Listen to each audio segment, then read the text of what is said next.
My mom is monster का episode 5 start करने से पहले पिछले पार्ट का रिकैप, लास्ट पार्ट में हमने देखा कि जैसे एमा ने उस बच्चे से अपने कैंडीज वापस ले उसे पंच किया एंड फेस पंच करते हुए लड़ाई जीत ली थी। बाकी के मॉन्स्टर्स जो ये फाइट देख रहे थे वो शॉक में थे और जब एमा ने छींक मारी तो सब डर के मारे भाग गए थे। अब आगे एमा को समझ नहीं आता कि वो सब क्यों भाग रहे हैं। एमा को याद आता है वो पल जब सारे मॉन्स्टर्स उस बच्चे जैसे दिखने वाले मॉन्स्टर की प्रेजेंस से भाग गए थे। उसे समझ आता है कि शायद ये सब उस स्मेल की वजह से है जो उसके बॉडी से निकलता है। वो सोचती है अगर सारे मॉन्स्टर्स मुझसे डरते हैं तो मैं मॉम को बचा सकती हूँ। वो तुरंत अपनी मॉम को ढूंढने निकल जाती है, लेकिन तभी कोई पीछे से उसे पकड़ लेता है। वो घूम कर देखती है, लूकस और लूना नाम के मॉन्स्टर उसके सामने खड़े हैं। लूना कहती है ये तो डंजन मास्टर की चाइल्ड है, इसकी बॉडी से वही स्मेल आ रही है। लेकिन फिर वो एम्मा का चेहरा देखती है। लूकस बोलता है ये तो ह्यूमन है। लूना कहती है शायद इसका डंजन मास्टर्स बेबी से कोई क्लोज कांटेक्ट रहा होगा, इसलिए इसकी बॉडी से वो स्मेल आ रही है। एम्मा डर के मारे कांपने लगती है। वो दोनों सोचते हैं ये यहाँ तक पहुंची कैसे, फिर डिसाइड करते हैं कि इसे साथ ले चलते हैं। अब हमारे पास एक स्नैक भी है। एम्मा डर के मारे कहती है प्लीज मुझे जाने दो, मुझे अपनी मॉम को ढूंढना है। लूना बोलती है ओ तो अब मैं ही तेरी मॉम हूँ। एम्मा मना करती है। लूना हंसते हुए बोलती है अरे अपनी मॉम से ऐसे बात करती है क्या। एम्मा अब कंफ्यूज्ड है और थोड़ा शॉक भी। लूकस बोलता है चलो इसे अपने फादर को दे देते हैं ताकि वो इसे खाकर स्ट्रांग हो जाए। लूना मना करती है नहीं ये मेरी है, कम से कम एक काम तो मुझे खाने दो। लूकस याद दिलाता है हम यहाँ इसलिए हैं ताकि फादर खुद डंजन मास्टर को खा सके, लेकिन अगर हम इस लड़की को ले जाएंगे तो शायद हमें भी एक दो बॉडी पार्ट्स खाने को मिल जाए। वो ये सब लार टपकाते हुए कहता है। एमा को लगने लगता है कि वो वाकई में खा ली जाएगी, लेकिन तभी उसे याद आता है अपनी मॉम का चेहरा, कैसे उन्होंने खुद को सैक्रिफाइस किया था और एमा को भागने को कहा था। एमा खुद से कहती है अगर मॉम ने हार नहीं मानी तो मैं भी इतनी जल्दी हार नहीं मानूंगी। वो जोर से चिल्लाती है मॉम। उसकी आवाज सुनकर वो दोनों पीछे देखते हैं और एमा दूसरी डायरेक्शन में भाग जाती है। लूकस बोलता है उम्र के हिसाब से काफी तेज है ये। लूना बोलती है ये यूजलेस स्ट्रगल कितनी क्यूट लग रही है। वो दोनों उसका पीछा करने लगते हैं। एम्मा रास्ते में कुछ मॉन्स्टर्स को देखती है पर वो उसे नुकसान नहीं पहुंचाते क्योंकि उसकी बॉडी से डंजन मास्टर्स के बेबी की स्मेल आ रही थी। उन दोनों को अब एम्मा की चालाकी का अंदाजा होता है, लेकिन वो बोलते हैं बेवकूफ लड़की, इससे कुछ नहीं होगा। वो दोनों मॉन्स्टर्स को एक सिंगल अटैक में गिरा देते हैं। लूना के सिर पर दो चाबुक जैसा कुछ होते हैं जिनके एंड्स पर शार्प पंजे जैसा लगा होता है। एमा पीछे देखती है और समझ जाती है कि अगर उसने जल्दी से अपनी मॉम को नहीं ढूंढा तो वो बुरी मुसीबत में फंस जाएगी। वो मॉन्स्टर्स को स्टेपिंग स्टोन्स की तरह यूज करती है जिससे उनका पीछा थोड़ा स्लो हो जाता है, पर ज्यादा देर तक नहीं। लूना अपना एक पंजे जैसा चाबुक आगे बढ़ाती है। एमा नीचे गिरकर किसी तरह उसे अवॉइड कर लेती है। ये लक था या स्किल कोई नहीं जानता, पर वो डेथ से बस कुछ इंच दूर थी। एम्मा अब एक पिलर के पीछे छुप जाती है, अंधेरे में बैठकर रो रही होती है। लूकस की आवाज आती है डोंट वरी, अब हम ही तेरा फैमिली है, अब खेलना बंद, चल हमारे साथ। वो अपना हाथ बढ़ाता है उसे पकड़ने के लिए। एम्मा डरी हुई है, वो बस घर वापस जाना चाहती है। वो उसका हाथ स्लैप कर देती है। लूकास चौंक जाता है, उसका हाथ कटा हुआ महसूस होता है और फिर एक सेकंड बाद उसे अपने हाथ में एक तेज दर्द महसूस होता है। वो चिल्लाकर पूछता है तूने मेरे साथ ये क्या किया। एम्मा अपनी उंगली को देखती है। उस उंगली में एक ब्लैक नीडल लाइक नेल उगाया है, वही उंगली जो पहले बस ब्लू हुआ करती थी, अब उसमें उसकी मॉम जैसी पावर्स है। दूसरी तरफ लूना मॉन्स्टर्स को काटते हुए आगे बढ़ रही थी और सोचती है कि कहीं लूकस अकेले ही उस लड़की को ना खा जाए। ये सोचकर ही उसे गुस्सा आने लगता है, लेकिन उसे कौन बताए कि वह वहाँ कैसे तड़प रहा है। वह चाहती है कि वह खुद उसकी नरम त्वचा का एक टुकड़ा खाए। उस लड़की की त्वचा की खुशबू और स्वाद उसके हाथ पर लगने से वह लाट टपकाने लगती है, लेकिन उसकी उत्सुकता ज्यादा देर नहीं रहती क्योंकि सोफिया उसे बहुत गुस्से में देख रही थी। जब सोफिया देखती है कि यह भयानक महिला उसकी छोटी लड़की को खाने की कल्पना कर रही है तो वह पूरी तरह पागल हो जाती है। आप अंदाजा लगा ही सकते हैं कि लूना का क्या हाल होगा। सीन शिफ्ट होता है। लूकस एमा के एबनॉर्मल फिंगरनेल से बुरी तरह जख्मी हो गया था। दर्द इतना था कि वो खुद ही अपनी बांह काट देता है, लेकिन फिर वो एमा को धमकी देता है मैं तुम्हें जिंदा खा जाऊं ताकि तू हर पल का दर्द महसूस कर सके। एमा डर के मारे जमी की जमी रह जाती है। तभी अचानक एक चीज उससे से टकराती है और वो उड़कर दीवार से जा टकराता है। डेविड का बैग दिखाई देता है और अगले पल खुद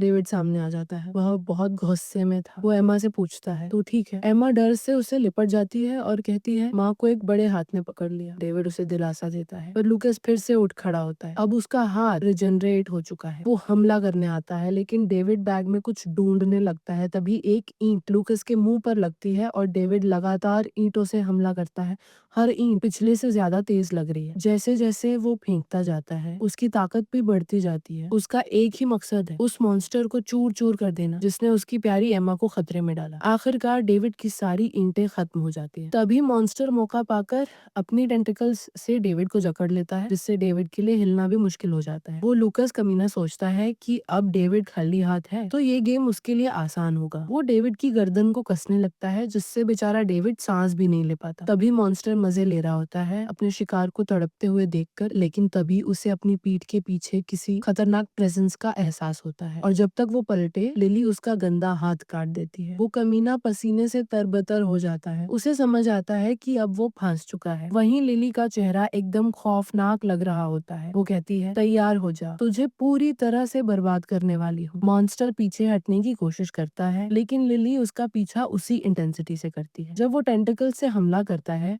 तो लिली उन्हें ऐसे काट देती है जैसे वो कागज हो। डेविड हैरानी से देखता रह जाता है। एक एक्स से वो लड़की इस मॉन्स्टर को कोने तक पहुंचा देती है और वो यही नहीं, उसने रास्ते में ढेरों मॉन्स्टर्स को काट डाला, फिर भी वो थकी नहीं है। वो लड़की नहीं, खुद एक मॉन्स्टर है, एक पावर हाउस है। लूकस को याद आता है जब वो लूना के साथ था, तब एक एलियन जैसे मॉन्स्टर ने दोनों से पूछा था कि इंसानों और मॉन्स्टर्स में क्या फर्क होता है। लूना ने बोला, मॉन्स्टर्स बेवकूफ होते हैं, इंसान नहीं। एलियन मॉन्स्टर ने सहमति जताई और कहा, इंसान चालाक होते हैं, जल्दी अडेप्ट करते हैं, लेकिन कमजोर होते हैं, और मॉन्स्टर्स ताकतवर होते हैं लेकिन सिर्फ इंस्टिंक्ट पर चलते हैं। फिर लूकस कहता है, हम जैसे लोग, लूना और मैं, इंसानों जितने कमजोर नहीं और मॉन्स्टर्स जितने बेवकूफ भी नहीं। हम आइडियल स्पीसीज हैं, सर्वाइवल के लिए परफेक्ट, और इसलिए जो लोग कैनिबल ट्राइब से हैं वो चोजन वंस हैं। वो लूना और लूकस से कहता है, गर्व करो इस बात पर। दोनों हामी भरते हैं और लूकस उस एलियन मॉन्स्टर को फादर कहता है। वो फादर उन्हें आदेश देता है, डंजन मास्टर के बच्चे को मार दो। मैं खुद डंजन मास्टर को देखता हूँ। प्रेजेंट में लड़ाई जोरों पर चल रही होती है और डेविड को लगता है कि लूकस कोई चाल चलने वाला है। वो तुरंत लिली को इशारा करता है और लिली अपनी इंस्टिंक्ट से झुक जाती है। हमला चुक जाता है, लेकिन अगला हमला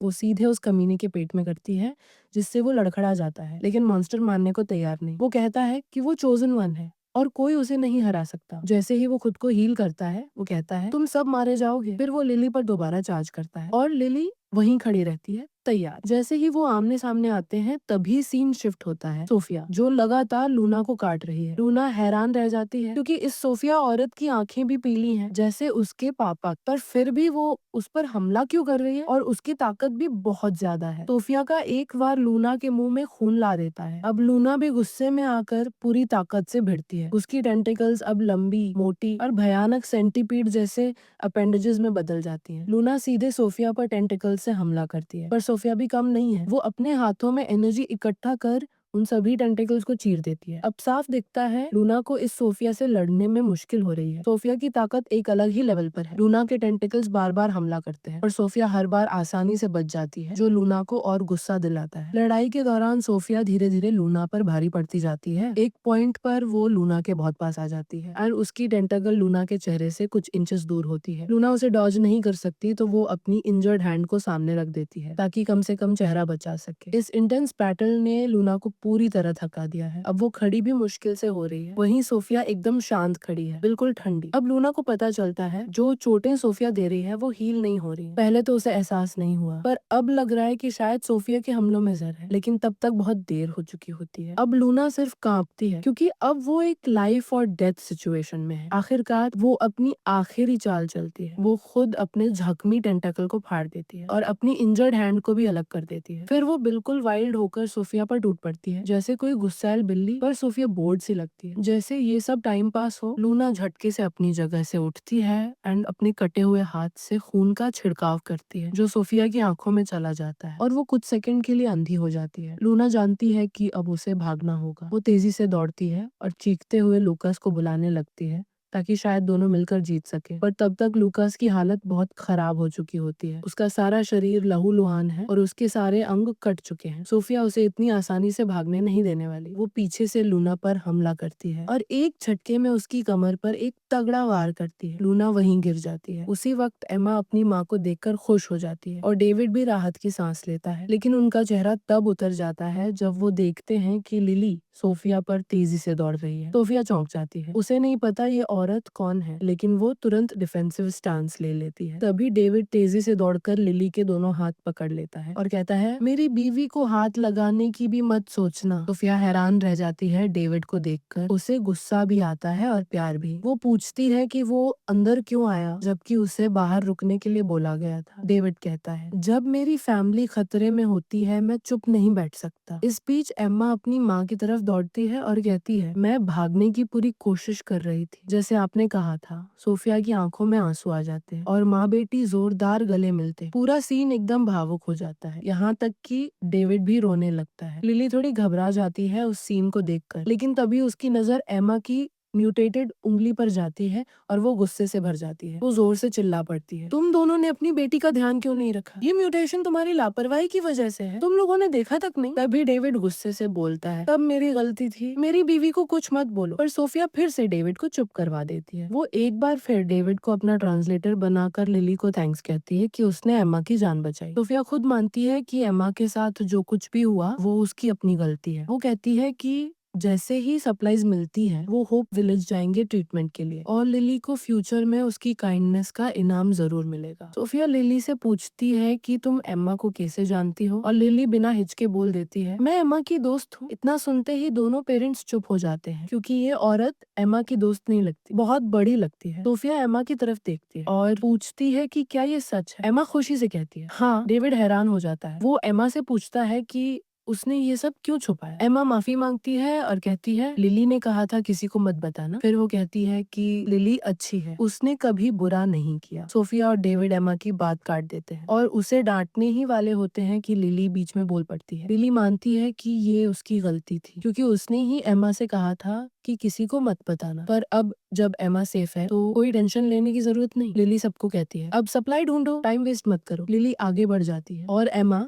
पीछे पीछे दौड़ जाती है। सोफिया शांत खड़ी सोचती है कि उस दिन लिली ने ही हमें उस मॉन्स्टर से बचाया था। फिर वो एक बार फिर डेविड से कहती है कि लिली से पूछे, तुम हो कौन? लिली रुकती है और जवाब देती है, मैं सिर्फ एम्मा की दोस्त बस। लिली उन्हें सोचने का मौका तक नहीं देती पर कहती है, चलो टाइम वेस्ट मत करो। सब आगे बढ़ने लगते हैं, ज़ॉम्बीज़ को काटते हुए, रास्ता साफ करते हुए। कुछ देर बाद वो एक वेयर हाउस पहुंचते हैं जहाँ बहुत सारे सप्लाईज हैं। एम्मा और डेविड एक बॉक्स खोलते हैं और उनकी आंखें चमक उठती हैं। अंदर स्नैक्स भरे हैं। डेविड जल्दी से सारे स्नैक्स अपने बैकपैक में भर लेता है। उसे पूरा यकीन है कि ये सामान एम्मा के इलाज के लिए काफी होगा। वहीं सोफिया एकदम शांत खड़ी थी। उसके दिमाग में अब भी बस एक ही सवाल घूम रहा है, लिली कौन है? क्योंकि कोई नॉर्मल इंसान इतने अच्छे से फाइट नहीं कर सकता जिस तरह वो लड़ती है। वो किसी ट्रेन्ड सोल्जर से कम नहीं है। वो ये बात भी मानती है कि एम्मा आज जिंदा है तो सिर्फ उसी की वजह से, लेकिन कुछ और भी है, कुछ अजीब, कुछ ऐसा जो सोफिया समझ नहीं पा रही। लिली का चलना, उसका लड़ने का तरीका, उसका शांत स्वभाव, सब कुछ थोड़ा